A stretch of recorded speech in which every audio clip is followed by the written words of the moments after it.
সবাইকে আমার পাঠে স্বাগত। শুরুতেই অগ্রিম শারদীয় শুভেচ্ছা অভিবাদন জানিয়ে শুরু করছি আজকের আমার পাঠের উপস্থাপন। আমি প্রথমেই আমার পরিচয় প্রদান করছি। অনেকেই আমাকে জানো এবং চিনো। গত ক্লাসেও আমি বাংলা পাঠ দিয়েছি, পঞ্চম শ্রেণী বাংলা। আমি আমার পরিচয় প্রদান করছি। আমি সুচিত্রা রানী বিশ্বাস, প্রধান শিক্ষক, 56 নং সাপড়িডাঙ্গা সরকারি প্রাথমিক বিদ্যালয়, কাশিয়ানী, গোপালগঞ্জ। ছোট্ট সোনামণিরা, আজ আমি পঞ্চম শ্রেণীর বাংলা ক্লাস তোমাদের পাঠে আমি এজন্যই প্রথমে প্রস্তুত থাকবে যার যার মোবাইল সেট, বই, খাতা, কলম ও মানসিকভাবে প্রস্তুত থাকবে। ছোট্ট সোনামণিরা, আজ আমি তোমাদের বিদায় হজ প্রবন্ধটা জানাতে সহায়তা করব। ছোট্ট সোনামণিরা, সবাই প্রস্তুত আছে তো?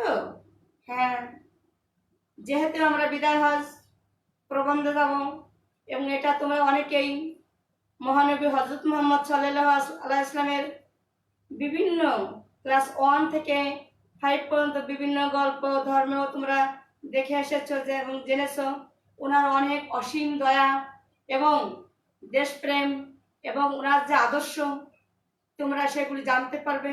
সবাইকে আমার পাঠে আবারও স্বাগত জানিয়ে পাঠ শুরুর আগে আমি চলে যাচ্ছি আমার মহান প্রিয় নবী মোহাম্মদকে নিয়ে একটা গান পরিবেশন করব। সবাই আমার সাথে একটু সুর দেবে। অনেকের কিছু কিছু অংশ জানা আছে, যারা জানবে তারা সুর দেবে, যে না জানবে সে মনোযোগ দিয়ে শুনবে। ছোট্ট সোনামণিরা, আমার সঙ্গে শুরু করো। ত্রিভুবনের প্রিয় মুহাম্মদ এলো রে দুনিয়ায়, আয় রে সাগর আকাশ বাতাস দেখবি যদি আয়। ত্রিভুবনের প্রিয় মুহাম্মদ এলো রে দুনিয়ায়, আয় রে সাগর আকাশ বাতাস দেখবি যদি আয়। ধুলির ধারা বেহেশতে আর জয় করিল দিল রে লীলাস, আজকে খুশির ঢল নেমেছে, আজকে খুশির ঢল নেমেছে ধূসর সাহারায়, আয় রে সাগর আকাশ বাতাস দেখবি যদি আয়। দেখো আমিনা মায়ের কোলে দোলে শিশু ইসলাম দোলে, দেখো আমিনা মায়ের কোলে দোলে শিশু ইসলাম দোলে, কচি মুখে শাহাদাতের, কচি মুখে শাহাদাতের বাণী শিশু আয়, আয় রে সাগর আকাশ বাতাস দেখবি যদি আয়। ত্রিভুবনের প্রিয় মুহাম্মদ এলো রে দুনিয়ায়, আয় রে সাগর আকাশ বাতাস দেখবি যদি আয়। আজকে যত পাপী তাপী, আজকে যত পাপী ও তাপী, সব গুনাহের পেল মাফি, দুনিয়া হতে পেইন ছাপি, জুলুম নিল রে বিদায়, আয় রে সাগর আকাশ বাতাস দেখবি যদি আয়।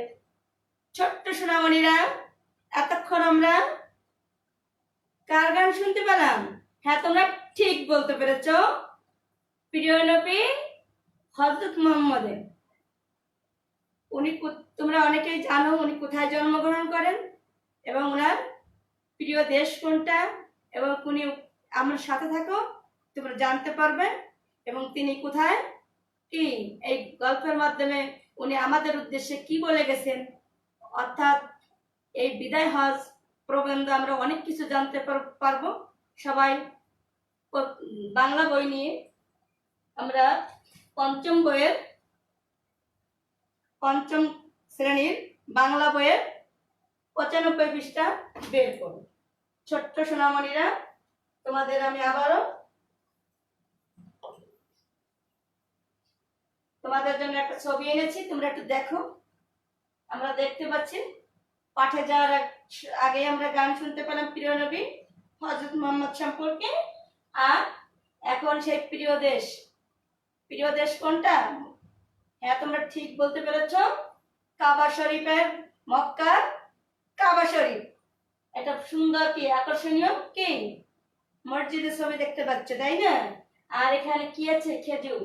তোমরা কিন্তু অনেকেই পবিত্র রমজানে ইফতারির সময় বা বিভিন্ন অনুষ্ঠানে বা ইসের সময় আমরা কি খেয়ে থাকি? এই খেজুর কোথায় হয়? হ্যাঁ, এটা মরুভূমিতে হয়। এই যে দেখো মরুভূমিতে শুধু বালু আর বালু, কিন্তু আল্লাহর এমনই কুদরত, দেখতে পাচ্ছ? আমাদের দেশে খেজুরগুলো কি ছোট, আর আরবের খেজুরগুলো কেমন হয়? অনেক সুস্বাদু, অনেক কি মাংসলো অংশ থাকে, যেটা খেতে খুবই কি মজাদার। হ্যাঁ ছোট্ট সোনামণিরা, আমরা ছবি দেখতে পেলাম মরুভূমি চাই কি কাবা শরীফের ছবি আমরা দেখতে পেলাম। এখন আমরা মূল ক্লাসে ফিরে যাচ্ছি। সবাই আমার সাথে থাকবে এবং মানসিকভাবে প্রস্তুত থাকবে। আমরা অনেকেই মহানবী সম্বন্ধে ছোট্ট একটি গল্প আছে, তোমরা একটু মনোযোগ দিয়ে শোনো। এক বুড়ি কি করতেন? উনি পথে কাঁটা দিয়ে রাখতেন। সে মহিলা ছিল অন্য ধর্মের। একদিন দেখে যে মহানবীর পথেতে কাঁটা নেই। কি ব্যাপার, এখানে কাঁটা নেই কেন? উনি খুঁজতে খুঁজতে, সেই বুড়িমাকে খুঁজতে খুঁজতে বাড়িতে গেলেন। দেখলেন যে খুব অসুস্থ, কি পিপাসায় কাতর। তারপর মোহাম্মদকে দেখে কি বললেন? দুষ্টু বুড়ি। পানি চাইলেন, তারপরে গিয়ে পানি দিলেন এবং পানি খেয়ে এত খুশি হলেন যে বললো যে আমি তোমার পথে কাঁটা দিই আর তুমি আমাকে দেখতে আসছো। উনি খুব খুশি হলেন, মোহাম্মদকে প্রাণ ভরে কি করলেন? দোয়া করলেন। তা তোমরা আরো অনেকে ওনার ক্ষমা সম্বন্ধে জানবে। এবং উনি এতটাই দয়াশীল ছিলেন এবং ক্ষমাশীল ছিলেন, এবং ওনার আদর্শ, ওনার যেটা একজন মহামানব হিসেবে সারা বিশ্বে পরিচিত। এখন আমরা মূল পাঠে চলে যাচ্ছি, সবাই আমার সাথে থাকবে। ছোট্ট সোনামণিরা,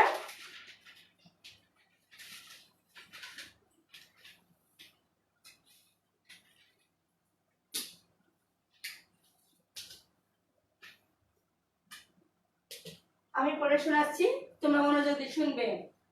দশম হিজরি। হিজরি বলতে যীশু খ্রিস্টের জন্মের 622 বছর পরে হযরত মুহাম্মদ এর মক্কা ত্যাগ করে কোথায় গিয়েছিলেন? মদিনায় গিয়েছিলেন। এই দিন থেকে কি বলে হয় চান্দ্রাব্দ বছর, সেই থেকে কি করে হিজরি সন গণনা করা হয়।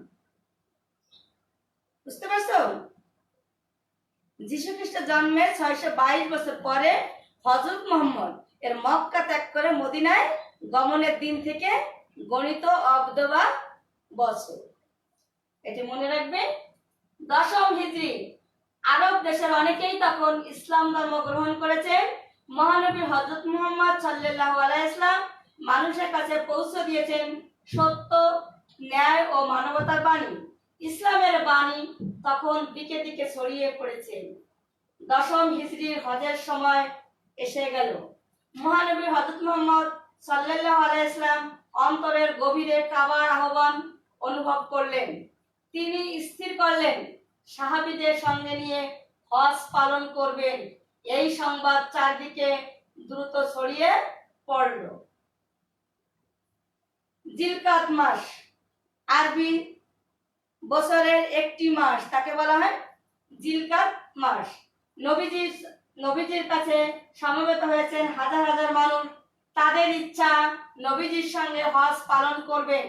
জিলকাদ মাসের শেষ দিকে মহানবীর সঙ্গে তারা মক্কার পথে যাত্রা করলেন।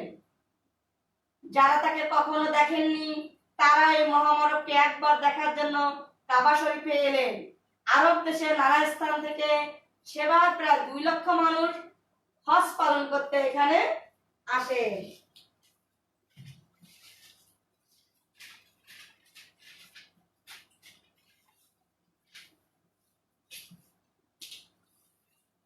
এবার পরবর্তীটুকু লক্ষ্য করো। আরাফাতের ময়দানে এত বিপুল সংখ্যক মানুষ দেখে মহানবীর মন আনন্দে ভরে গেল। এত মানুষ, এরা সবাই ইসলাম ধর্ম গ্রহণ করেছেন। জাবালে রহমত নামক পাহাড়ে দাঁড়িয়ে তিনি সমবেত মানুষের উদ্দেশ্যে ভাষণ দিলেন। হজ উপলক্ষে আরাফাত ময়দানে নবীজির এটি শেষ ভাষণ, আর তাই এটি বিদায় হজের ভাষণ নামে খ্যাত। মানব জাতি চিরদিন তার এই ভাষণকে গভীর শ্রদ্ধায় স্মরণ করবে। মহানবী হযরত মুহাম্মদ সাল্লাল্লাহু আলাইহি ওয়াসাল্লাম প্রথমে আল্লাহর প্রশংসা করলেন, তারপর সমবেত মানুষের দিকে তাকিয়ে তিনি বললেন, কথাগুলি লক্ষ্য করবেন, উনি কি বললেন? তোমরা আমার কথা মনোযোগ দিয়ে শোনো। আজকের এই দিন তোমাদের কাছে পবিত্র, এই মাসটিও তেমনি তোমাদের কাছে পবিত্র। এই মাস ছিল কি মাস? জিলকাদ মাস। তোমাদের জীবন ও সম্পত্তি তোমাদের পরস্পরের কাছে পবিত্র। এরপরে নেক্সট পরবর্তীটা দেখো। মনে রাখো, একদিন তোমরা আল্লাহর কাছে হাজির হবে। পৃথিবীতে তোমরা যে কাজ করেছো আল্লাহ তোমাদের কাছে তার হিসাব চাইবেন। তোমাদের কৃতদাসীরা ও আল্লাহর বান্দা, তাদের প্রতি নিষ্ঠুর ব্যবহার করো না। তোমরা নিজেরা যা খাবে তাদেরও তাই খেতে দেবে, নিজেরা যে কাপড় পরবে তাদেরও তাই পরতে দেবে। তারপরে দেখো কি সুন্দর একটা কথা বলেছেন উনি, কোন কৃতদাস যদি নিজের যোগ্যতা আমির হয়, আমির মানে ধনী বা বড়লোক বা মুসলমান শাসকদের কি উপাধি, কোন কৃতদাস যদি নিজের যোগ্যতা আমির হয় তবে তাকে মেনে চলবে, তখন বংশমর্যাদার কথা বলবে না। এবার আমার 3 নং পোস্টারটা তোমরা একটু লক্ষ্য রাখবে। হ্যাঁ, এটা খুব মনোযোগ দিয়ে দেখবে। মহানবীর সব কথাগুলি কি অত্যন্ত মহামূল্যবান কথা উনি বলে গেছেন বিদায় হজের ভাষণে। মনে রাখো, সব মুসলমান একে অন্যের ভাই। তোমরা এক ভাই কখনো অন্য ভাইয়ের সম্পত্তির জোর করে দখল করো না, কখনো অন্যায় এবং অবিচার করো না। সামান্য পাপ থেকে নিজেকে দূরে সরিয়ে রাখবে। আজ যারা এখানে আসেনি, আমার উপদেশ তাদের কাছে পৌঁছে দিও। হয়তো এই উপদেশ তারা বেশি করে মনে রাখবে। মানুষ নিজের কাজের জন্য নিজেই দায়ী থাকবে, একজনের অপরাধের জন্য অন্যকে দায়ী করা চলবে না। এরপর দেখো সুন্দর কথাগুলো উনি বলেছেন। মহানবী জোর দিয়ে বললেন, ধর্ম নিয়ে বাড়াবাড়ি করবে না, ধর্ম নিয়ে বাড়াবাড়ি করবে না, নিজের ধর্ম পালন করবে। যারা অন্য ধর্ম পালন করে তাদের উপর তোমরা ধর্ম চাপিয়ে দেওয়ার চেষ্টা করো না। মহানবী জোর দিয়ে বললেন, ধর্ম নিয়ে বাড়াবাড়ি করবে না, নিজের ধর্ম পালন করবে। যারা অন্য ধর্ম পালন করে তাদের উপর তোমরা ধর্ম চাপিয়ে দেওয়ার চেষ্টা করো না। এবার উনি আরো একটু বলেছেন, তোমরা সবাই মনোযোগী হও। মহানবী সাল্লাল্লাহু আলাইহি ওয়াসাল্লাম 4টি কথা বিশেষভাবে মনে রাখতে বললেন। এই 4টি কথা কি তোমরা একটু মনোযোগী হও। আল্লাহ ছাড়া আর অন্য কারো উপাসনা করো না। আবার বলি, আল্লাহ ছাড়া অন্য কারো উপাসনা করো না। অন্যায়ভাবে মানুষকে হত্যা করো না। পরের সম্পদ অপহরণ করো না। কারো উপর অত্যাচার করো না। এই 4টি কথা তিনি বিশেষভাবে মনে রাখতে বলেছেন। আবার বলি, তোমরা আবার শোনো। আল্লাহ ছাড়া অন্য কারো উপাসনা করো না, অন্যায়ভাবে মানুষকে হত্যা করো না, পরের সম্পদ অপহরণ করো না, কারো উপর অত্যাচার করো না। মহানবী হযরত মুহাম্মদ সাল্লাল্লাহু আলাইহি ওয়াসাল্লাম আরো বললেন, তোমাদের কাছে আমি দুটি জিনিস রেখে যাচ্ছি। এক, আল্লাহর বাণী অর্থাৎ কোরআন। দুই, আল্লাহর প্রেরিত পুরুষ রাসূলের জীবনের আদর্শ। এই দুটি তোমাদের পথ দেখাবে। মহানবী সাল্লাল্লাহু আলাইহি ওয়াসাল্লাম তার ভাষণ শেষ করলেন, তার চোখ মুখ আনন্দে উজ্জ্বল হয়ে উঠলো। তখন কি বল, হ্যাঁ, আকাশের দিকে তাকিয়ে তিনি বললেন, কি বললেন? হে আল্লাহ, আমি কি তোমার বাণী মানুষের কাছে পৌঁছে দিতে পেরেছি? আরাফাতের ময়দান থেকে লক্ষ লক্ষ কণ্ঠে ধ্বনি গেল, হ্যাঁ, আপনি পেরেছেন। মহানবী হযরত মুহাম্মদ সাল্লাল্লাহু আলাইহি ওয়াসাল্লামের মন তখন আনন্দে পূর্ণ হয়ে উঠল। পৃথিবীতে তার কাজ শেষ হয়েছে।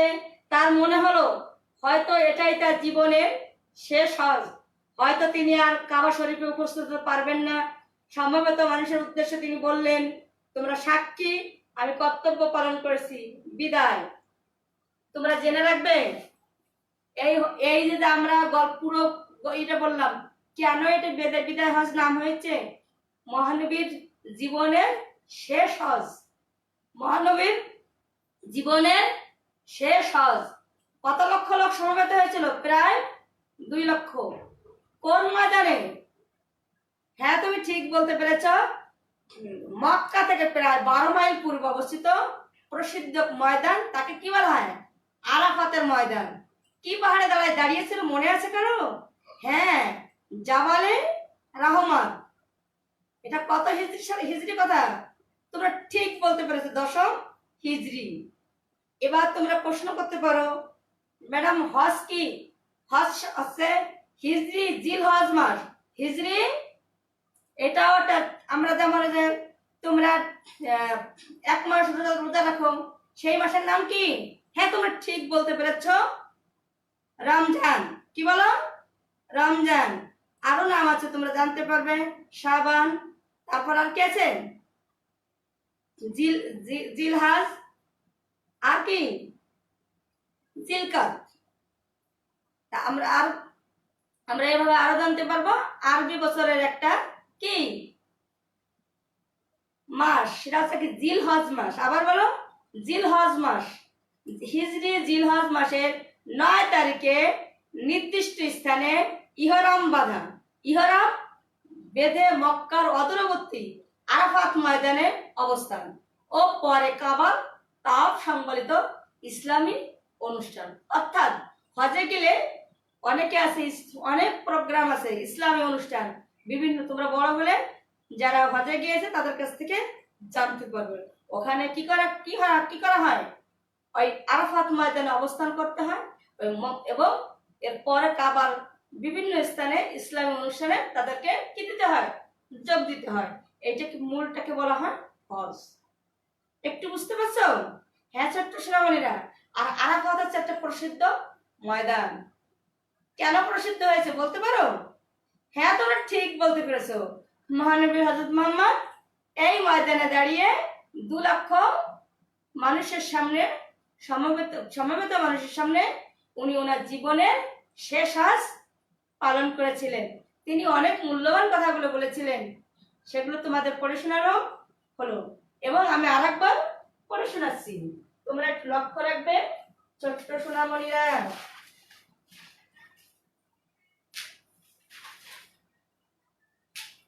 আমি আবার বলছি, যেহেতু তোমাদের সামনে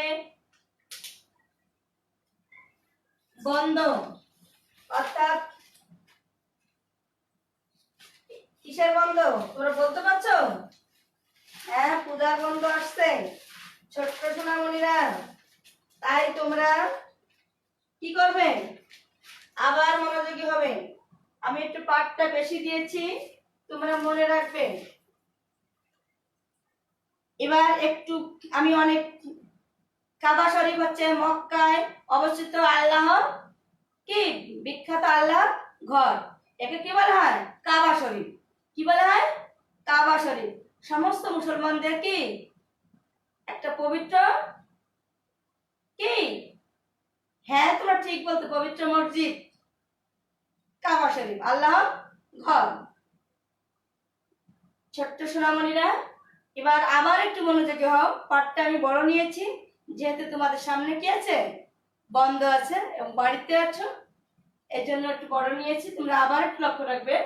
দশম হিজরি, আরব দেশের অনেকেই তখন ইসলাম ধর্ম গ্রহণ করেছেন।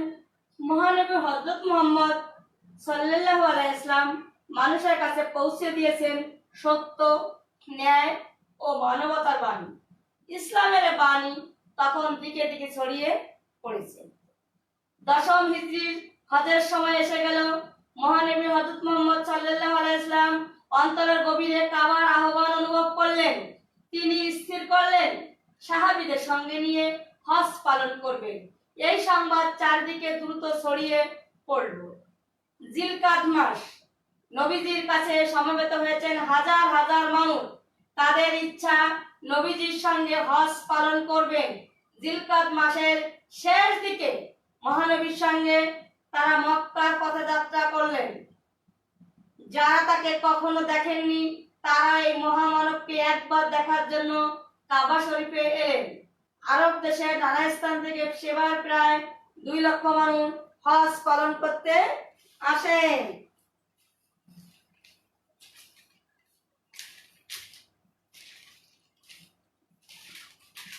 কোন ময়দানে আসলাম? হ্যাঁ, মনে রাখছো, আরাফাত ময়দানে। আরাফাতের ময়দানে এত বিপুল সংখ্যক মানুষ দেখে মহানবী সাল্লাল্লাহু আলাইহি ইসলামের মন আনন্দে ভরে গেল। এত মানুষ, এরা সবাই ইসলাম ধর্ম গ্রহণ করেছেন। জাবালে রাহমত নামক পাহাড়ে দাঁড়িয়ে তিনি সমবেত মানুষের উদ্দেশ্যে ভাষণ দিলেন। হজ উপলক্ষে আরাফাত ময়দানে নবীজির এটাই শেষ ভাষণ, আর তাই এটি বিদায় হজের ভাষণ নামে খ্যাত। মানব জাতি চিরদিন তার ভাষণকে গভীর শ্রদ্ধায় স্মরণ করবে। মহানবী হযরত মুহাম্মদ সাল্লাল্লাহু আলাইহি ইসলাম প্রথমে আল্লাহর প্রশংসা করলেন, তারপর সমবেত মানুষের দিকে তাকিয়ে তিনি বললেন, তোমরা আমার কথা মনোযোগ দিয়ে শোনো। আজকের এই দিন তোমাদের কাছে পবিত্র, এই মাসটিও তেমন তোমাদের কাছে পবিত্র। তোমাদের জীবন ও সম্পত্তি তোমাদের পরস্পরের কাছে পবিত্র। মনে রাখো, একদিন তোমরা আল্লাহর কাছে হাজির হবে। পৃথিবীতে তোমরা যে কাজ করেছো আল্লাহ তোমাদের কাছে তার হিসাব চাইবেন। তোমাদের কৃতদাসীরাও আল্লাহর বান্দা। বান্দা মানে কেনা গোলাম, কেনা ভৃত্য, অর্থাৎ কি দিয়ে? টাকা দিয়ে কি কেনা হয়? ভৃত্য কেনা হয়। তাদের বলা হয় কৃতদাস, কৃতদাসী। তোমাদের কৃতদাসীরাও আল্লাহর বান্দা। তাদের প্রতি নিষ্ঠুর ব্যবহার করো না। নিষ্ঠুর ব্যবহার অর্থাৎ খারাপ ব্যবহার করো না। তোমরা নিজেরা যা খাবে তাদেরও তাই খেতে দেবে, নিজেরা যে কাপড় পরবে তাদেরও তাই পরতে দেবে। কোন কৃতদাস যদি নিজের যোগ্যতা আমির হয় তবে তাকে মেনে চলবে, তখন বংশ মর্যাদার কথা বলবে না। তুমি মনে রাখো, সব মুসলমান একে অন্যের ভাই। তোমরা এক ভাই কখনো অন্য ভাইয়ের সম্পত্তি জোর করে দখল করো না। কখনো অন্যায় এবং অবিচার করো না। সামান্য পাপ থেকে নিজেকে দূরে সরিয়ে রাখবে। আজ যারা এখানে আসেনি, আমার উপদেশ তাদের কাছে পৌঁছে দিও। হয়তো এই উপদেশ তারা বেশি করে মনে রাখবে। মানুষ নিজের কাজের জন্য নিজেই দায়ী থাকবে। একজনের অপরাধের জন্য অন্যকে দায়ী করা চলবে না। মহানবী জোর দিয়ে বললেন, ধর্ম নিয়ে বাড়াবাড়ি করবে না, নিজের ধর্ম পালন করবে।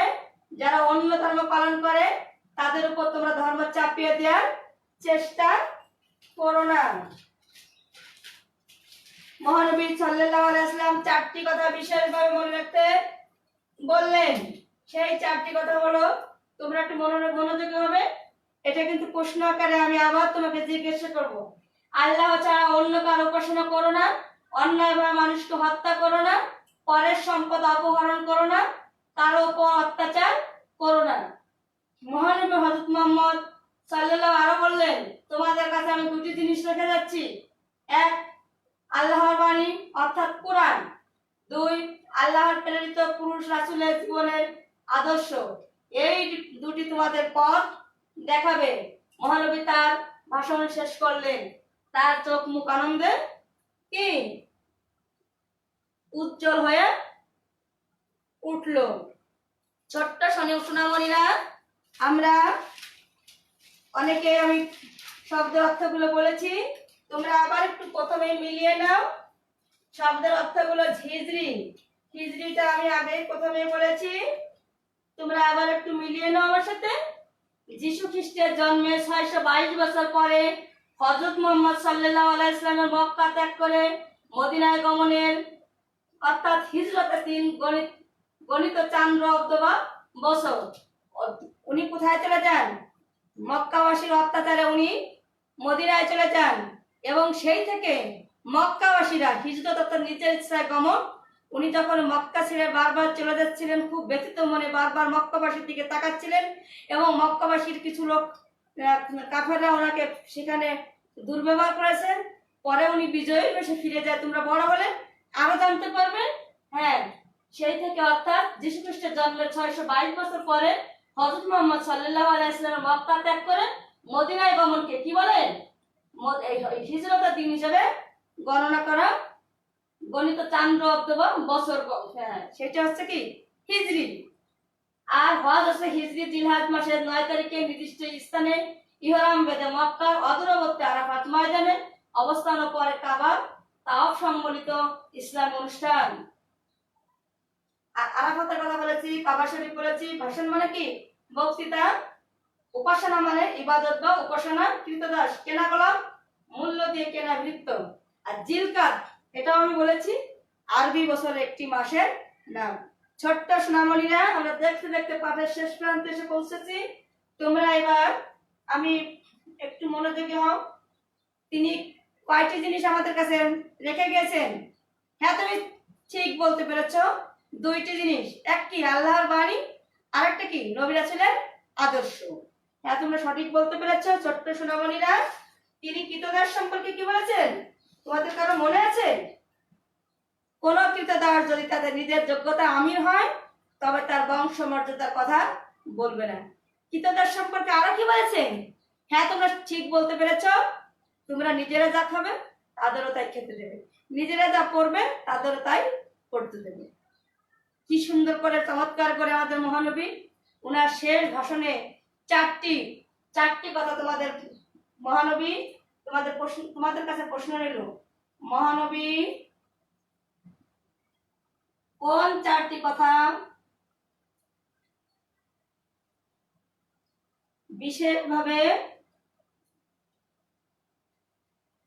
বিশেষভাবে মনে রাখতে বলেছেন?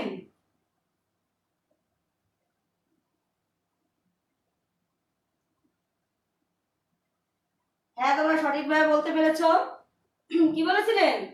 আল্লাহ ছাড়া আর কারো উপাসনা করো না। আর কি বলেছিলেন? অন্যায়ভাবে মানুষকে হত্যা করো না, পরের সম্পদ অপহরণ করো না, আর কি কারো উপর অত্যাচার করো না। ছোট্ট সোনামণিরা, আমরা পাঠটি একটু বড় নিয়েছি। তোমাদের আমি বাড়ির কাজ হিসাবে 98 পাতার 3 নং প্রশ্ন, তোমরা এই অনুচ্ছেদটা পুরো প্রবন্ধটা পড়ে এটা বাড়িতে লিখে যার যার মা বাবা বড় ভাই বোনদেরকে কে দেখাবে অথবা টিচারদের দেখাবে। ছোট্ট সোনামণিরা, সবাই ভালো থাকবে, সুস্থ থাকবে এবং আবার দেখা হবে। এই শুভাশীষ জানিয়ে আমি তোমাদের আজকের পাঠ সমাপ্ত ঘোষণা করছি।